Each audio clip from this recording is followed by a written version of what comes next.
Charities and food banks are experiencing a drop in donations at the same time as the rising cost of living causes demand for their services to reach unprecedented levels. A survey from the giving platform Neighbourly found that two-thirds of small voluntary organisations in the UK had reported receiving a drop-off.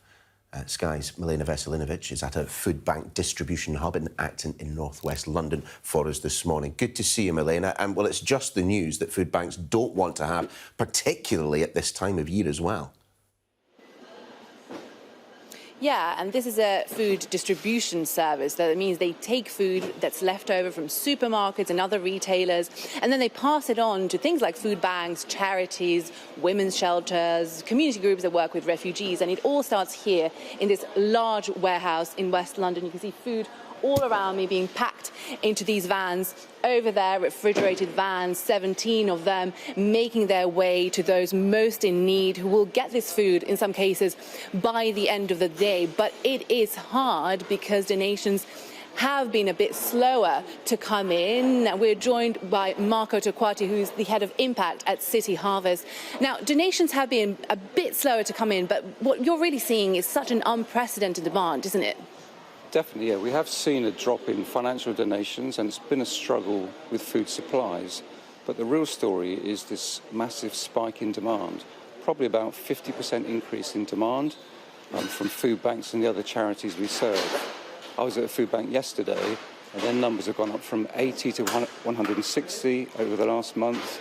The day before they were telling me they get 5 to 10 new clients every day. What's interesting for us is that the type of clients has changed.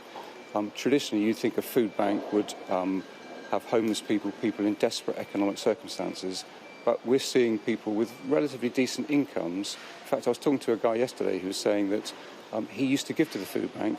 He's now going there for the food he needs. He's 30 to 40 quid short every week, and he has to go to the food bank to keep his head above water. So it's people with jobs and incomes that are just not enough to sustain them. And how do you make those decisions at the beginning of the day at this warehouse where this surplus food is going to go?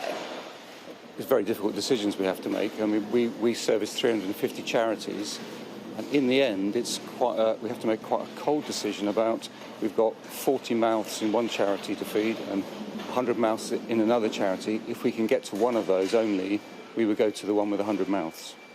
Thank you very much, Marco. You can see that cost of living crisis really starting to bite, and we're only a couple of months into winter right now. Milena, many thanks indeed. Now, we have, of course, been discussing the recently reappointed Home Secretary an awful lot on the programme. Of course, we sent the cameras out to see if we could catch a word with her this morning. Here's what happened.